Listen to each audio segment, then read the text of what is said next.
Well, Kingston is an English town. It's quite a well-known English town. It's not the only one with the name Kingston, which is why it's known as Kingston upon Thames.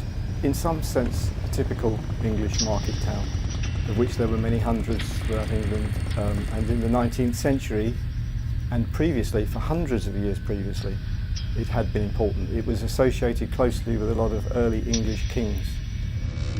There was a supposed coronation stone where these early kings were crowned.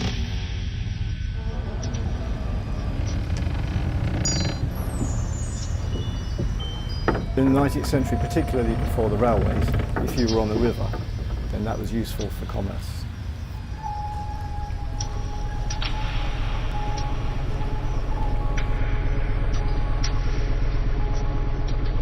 And Muybridge's father was a corn merchant, and their house that they moved into backed immediately onto the river. So it was the house and also the office and where the businesses took place. And the house is still there, happily, and there is now a plaque that says this is Muybridge Childhood Home.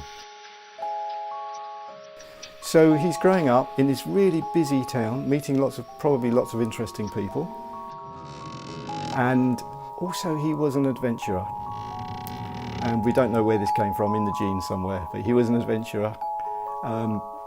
And very young, he clearly decided, I'm moving out of this town, there's a whole world out there.